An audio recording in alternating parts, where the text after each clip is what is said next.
एक बार महादेव जी पार्वती सहित नर्मदा के तट पर गए। वहां एक सुंदर स्थान पर पार्वती जी ने महादेव जी के साथ चौपड़ खेलने की इच्छा व्यक्त की। तब शिव जी ने कहा, हमारी हार जीत का साक्षी कौन होगा?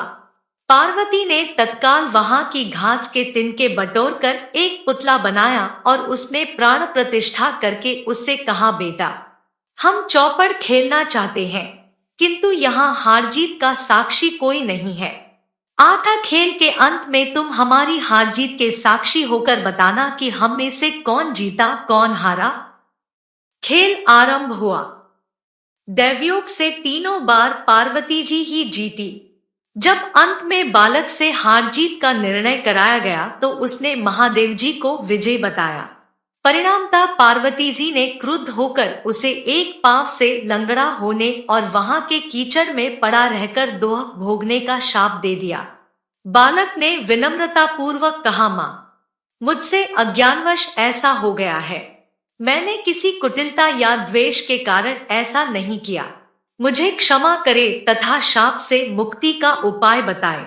तब ममतारूपी माँ को उस पर दया आ गई और वे बोली, यहाँ नागकन्याएं गणेश पूजन करने आएंगी। उनके उपदेश से तुम गणेश व्रत करके मुझे प्राप्त करोगे। इतना कहकर वे कैलाश पर्वत चली गई। एक वर्ष बाद वहां श्रावण में नागकन्याएं गणेश पूजन के लिए आईं। नागकन्याओं ने गणेश व्रत करके उस बालक को भी व्रत की विधि बताई।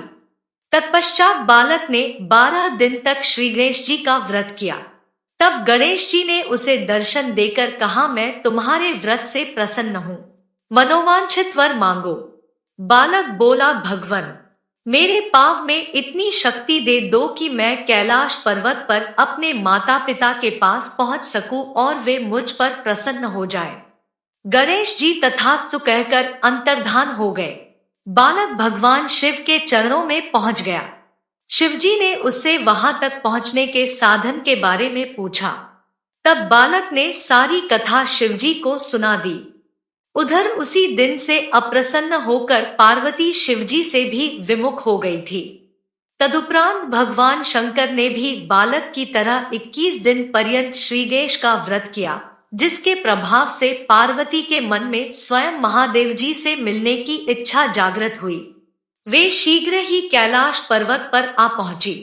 वहां पहुंचकर पार्वती जी ने शिव जी से पूछा, भगवन, आपने ऐसा कौन सा उपाय किया जिसके फलस्वरूप मैं आपके पास भागी भागी आ गई हूँ?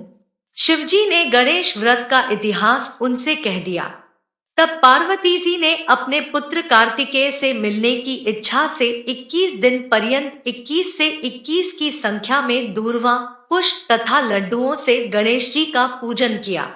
21वें दिन कार्तिकेय स्वयं ही पार्वती जी से आ मिले।